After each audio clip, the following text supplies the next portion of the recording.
Welcome back to my channel with her nose stuck in a book. My name is Nikki. Today we're going to be going over my January TBR pile. As you know from previous videos, I like to start the month off with a pile of about 10 books to choose from for the month. Most of the time I don't get those 10 read. They're just a kind of starter point. I like to have an idea of what I'm going to read. And a lot of the time I swap them out for other books because I'm a bit of a mood reader and stuff, so I might read a few and then go on to something completely different. But these are the 10 that I'm starting with this January. I also have another 2 here that I'll be reading in January, but I won't be finishing until February because they are for book club and they're to be read over the course of January and February. I won't be doing the roundup of them until the end of February, my February roundup video, wrap up video. But I'll go over those 2 first. So the first I have here is Lonesome Dove by Larry McMurtry. I had never heard of this book until it was announced for book club, and ever since then I've seen it everywhere. In bookshops, as soon as you walk in, it's on the table of must reads or books everyone should read in their lifetime or essential reads tables. I've seen it all over social media, on reels and stuff, of people saying how good it is. It's about 2 old friends who were rangers in the Old West. It's set in the 1870s after the Civil War in America, and it's about the kind of dying Old West, like how the kind of Wild West of America's kind of dying out, and they are retired rangers and they decide to go on one big last adventure and do a cattle drive from Texas up to, I believe it's Montana. Obviously that's a very dangerous expedition to take because you're exposed to nature, the elements, wild animals, and Native American attacks, bandit attacks, outlaw attacks, like just kind of danger and violence everywhere.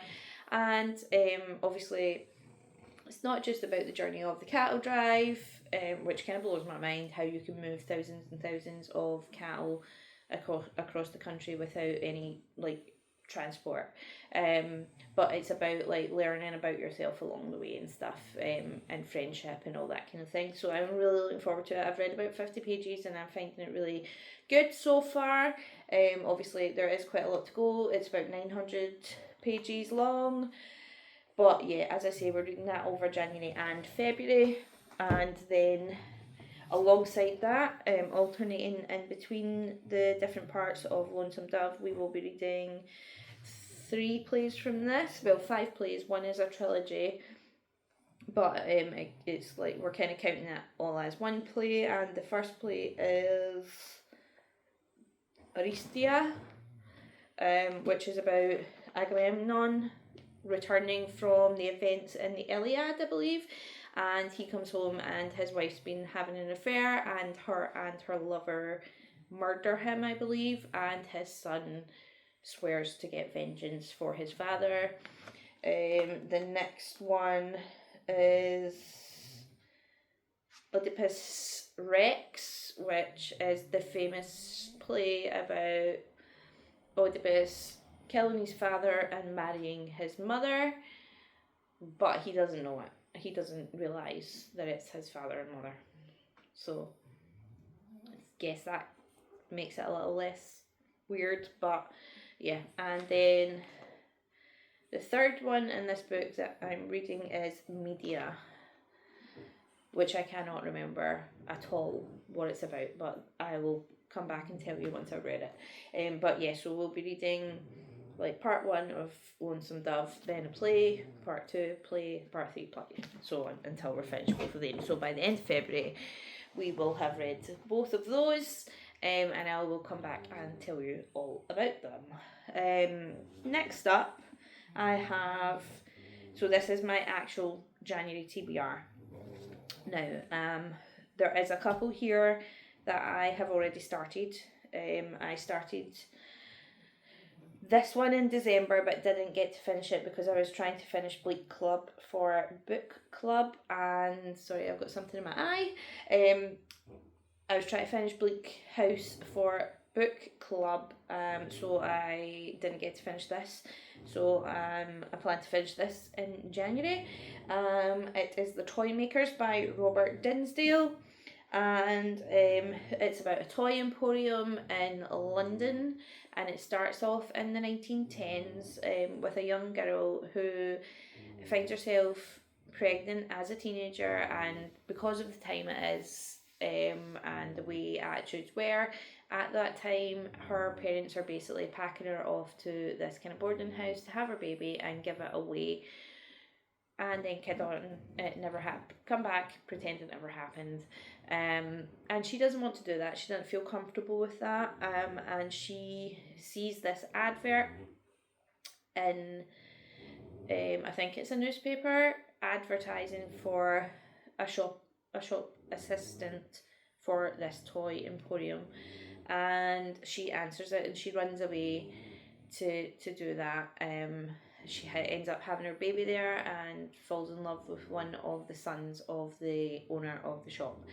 So it's got kind of magical vibes in it. It's kind of implied that the owner of the shop is magic, has magic, and puts magic into his toys to make them extra special for children and adults alike.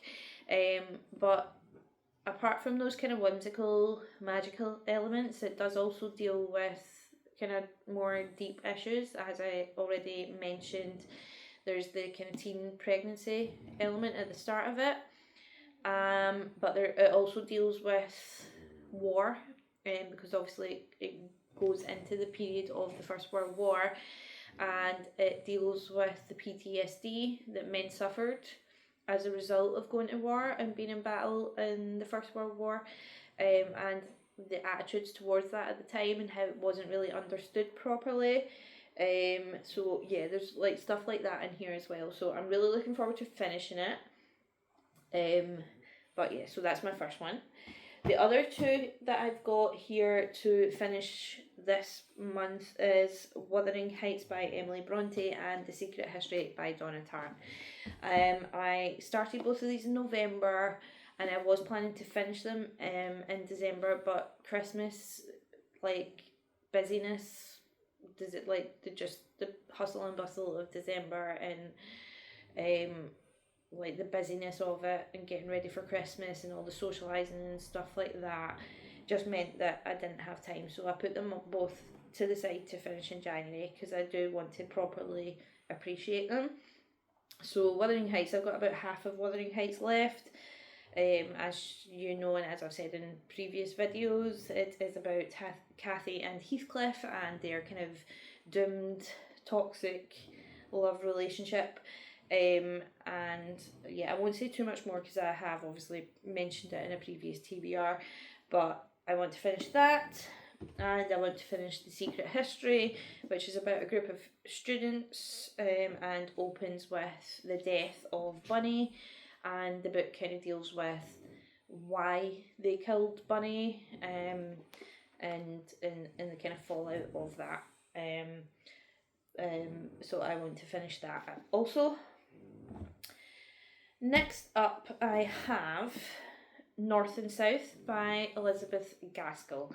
Now, I obviously have told you I'm a member of the Hardcore Literature Book Club. This is for a different book club. I got an offer from Patreon to join Tristan and the Classics book club for half price for a month. So I did it. I follow him on YouTube and I really like his videos, so I thought I'll give it a go. I probably can't manage another book club because I have so much to read already, but I'm going to give it a go, and the January read is North and South, so we'll see how we get on with that. North and South is about Margaret Hale, and it says here, when Margaret Hale is uprooted from her comfortable home in Hampshire to move with her family to the north of England, she is initially horrified by her new surroundings in the industrial town of Milton. Yet Margaret soon becomes aware of the poverty and suffering of the local mill workers and develops a passionate sense of social justice. This is intensified by her tempestuous relationship, sorry, I can't say tempestuous, with mill owner John Thornton, as their fierce opposition over his treatment of his employees masks deeper feelings.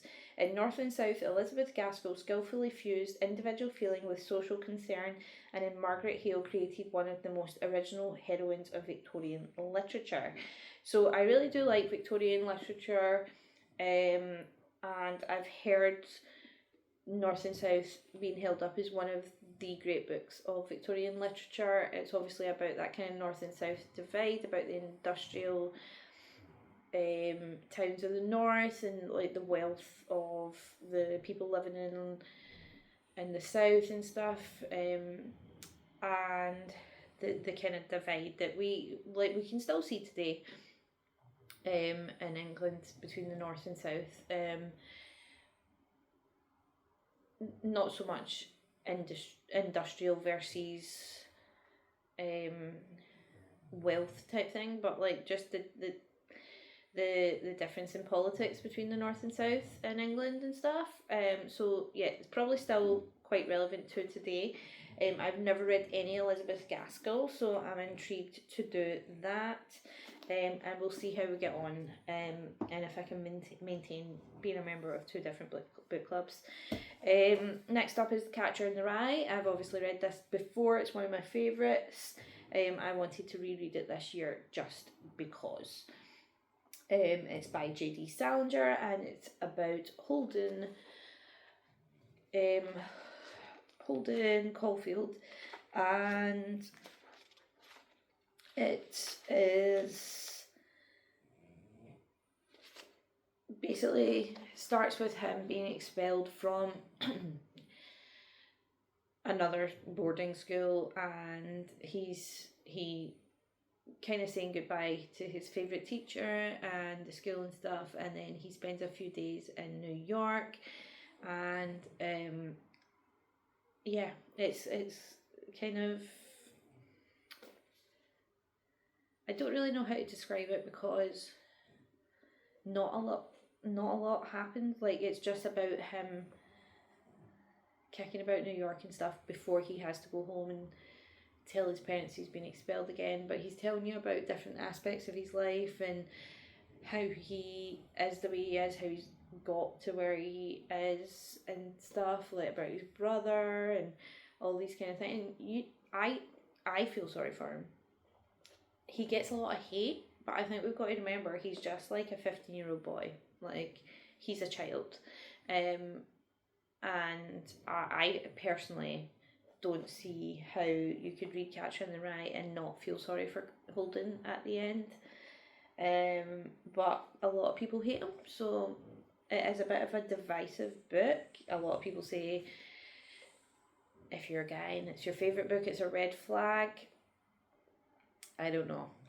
Maybe I'm just reading it differently, but that's the kind of point. We don't all take away the same things from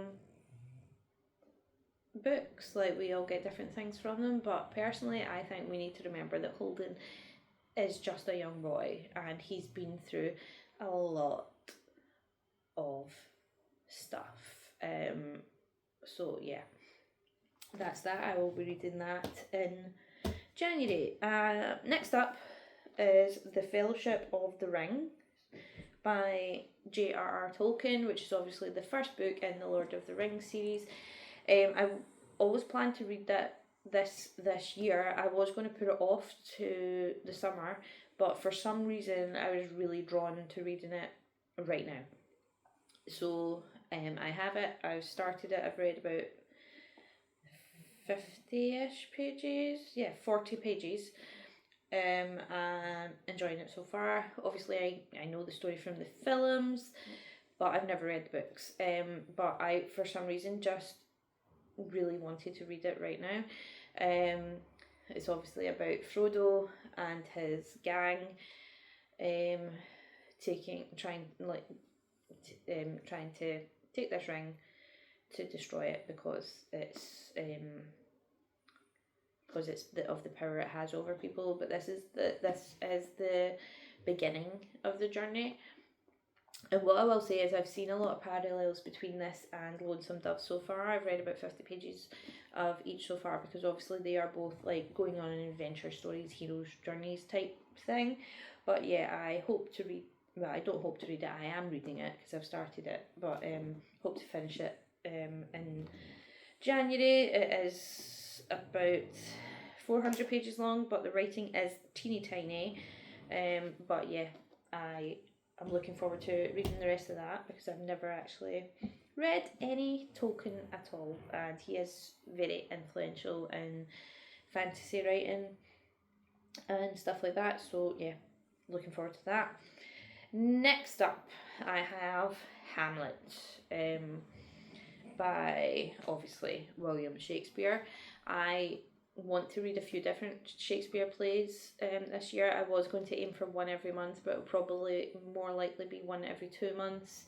But I'm going to start with the kind of main ones, so like Hamlet, King Lear, Macbeth, Romeo and Juliet, like the kind of main ones. And then once I went through the kind of main ones, I'm going to start the Shakespeare project, which is reading them all in chronological order of when they were written. But yeah, first up is Hamlet. This is probably my favourite Shakespeare play, a lot of people's favourite Shakespeare play. Obviously about Prince of Denmark. His dad's died, his mum's married his uncle, and he can't handle it. Basically, there's a lot of angst in Hamlet and self-talk and monologues and stuff like that. This is a really massive version. The play itself's only like this much. The rest is all commentary because it's a critical edition. But these are actually quite good versions of Shakespeare, because they give you explanations of all the words and stuff like that. So they're really helpful to understand. But yeah, so I'll be reading Hamlet. And then after that's probably King Lear. I studied both of them very, very closely in, I think it was advanced higher English in school. And they've like literally stuck with me ever since. Like, I was blown away by them at the time. Shakespeare's tragedies are probably my favourite genre of Shakespeare, just because there's so much to them, and they're so good. Well, most of them are so good.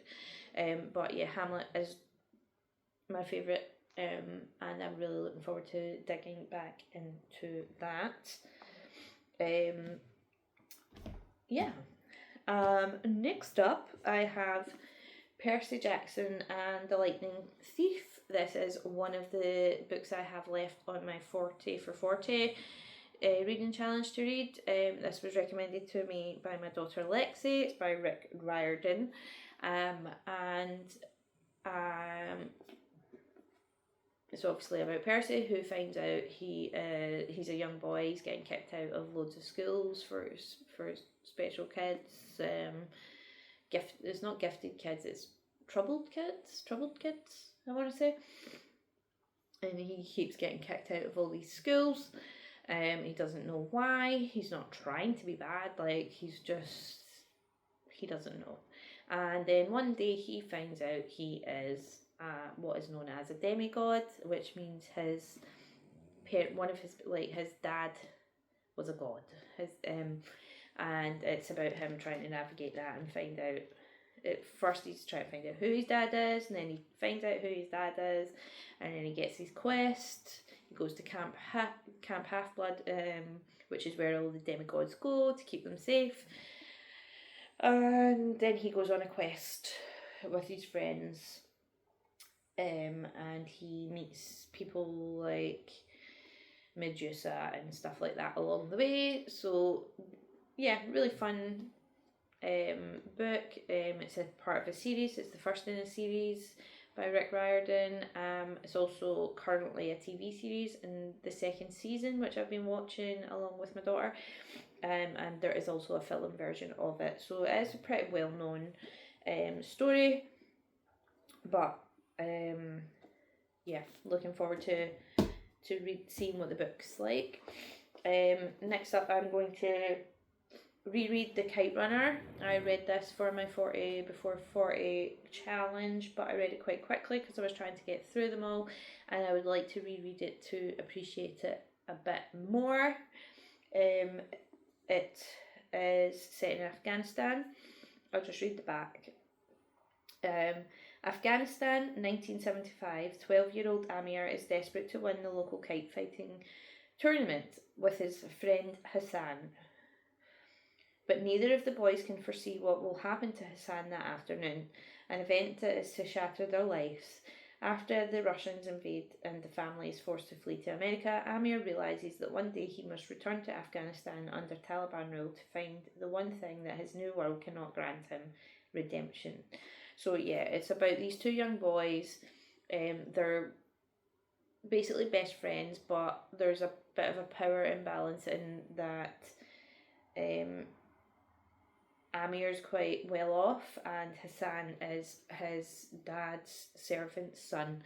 So they're kind of like master and servant dynamic between them, but they are friends. And they're doing this kite fighting tournament, which is a big thing in Afghanistan at the time, and something horrific happens to Hassan, and Amir basically doesn't do anything. He doesn't do anything to help, and it's about him navigating that guilt and trying to forgive himself for it and get forgiveness from Hassan for that, and how his life kind of unfolds after that.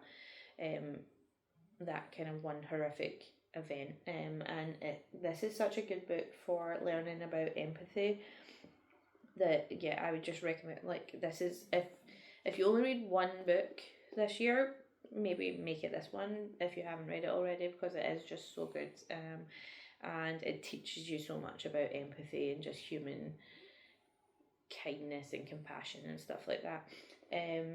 Yeah, so I'm going to reread that. I'm also going to read another from my 40 before 40, because again, I was reading them so quickly that I don't think I fully appreciated them, and this is a series, if I remember rightly. There's definitely a second one, I don't know how many there are, but it's Flawed by Cecilia Ahern, and it's a YA and it's dystopian, but I want to read the other one, so I just want to remind myself about this a bit more, because as I say, I was reading them really quickly last year to get through them all. Celestine North lives a perfect life, but then Celestine breaks a rule and faces life-changing repercussions. She could be imprisoned, branded, found flawed. In this heartbreaking and uplifting novel, worldwide phenomenon Celia Ahern depicts a society in which perfection is paramount and mistakes are punished, and where one woman takes a stand that could cost her everything. So yeah, it's like a kind of dystopian society where everything has to be perfect, everybody has to be perfect all the time, and if you veer away from that, then you're basically punished because you're going against society and stuff. Didn't know that Cecilia Ahern done YA or dystopian stuff before this was recommended to me. So yeah, looking forward to reading this again. It was quite a quick read, quite an easy read, but quite interesting as well. But as I say, I want to read it again before I read the next one, because I did read it really quickly the last time. And yeah, I just want to remind myself before I move on to the next one. So that was my books that I aim to read in January. Whether we get through them all or not, who knows. There is obviously quite a lot there, and quite a few of them are classics. So yeah, it might be a bit ambitious, but we'll see. I'm not putting as much pressure on myself this year to read like a certain number of books. I'd rather read less books, but read them more deeply, read them more mindfully, like select selecting books that I want to read rather than just reading books for the numbers. So yeah, less pressure on myself to read as many books as possible. Because I just feel like you start reading books, you're not taking them in, or you're reading them because they're a shorter page count. You're not picking up books because they're longer, and they'll take you longer, therefore you'll read less. I've seen quite a few people talking about this on booktube and bookstagram and stuff, that like that pressure to read, say, 100 books a year, 150, like 50 books, whatever, a year, ends up actually counterproductive, because you're either reading so fast that you're not remembering anything from them, or you're picking books purely to get to your aim. So you're picking short books, you're picking stuff that you wouldn't normally pick just to get your numbers up, rather you're avoiding longer books that you might actually really enjoy, but you're avoiding them because they're 600 pages and you could read 200 pages books in that time, type thing. So yeah, I'm not putting pressure on myself to hit a certain goal in terms of numbers, but I'm going to be picking the books that I read more mindfully, like with like what I enjoy in mind and what I want to achieve in mind, and I won't be put off by a book being longer, and stuff like that. So yeah, I do have obviously my 10 books here, but that I'm not putting any pressure on myself to absolutely make sure that I read 10 books in January. If I don't, I don't, and that's fine. But yeah, thank you for watching today, and I'll be back next with a video that are just 26 books that I've picked that I would like to read in 2026, and that'll be up next, and I hope you join us for that one.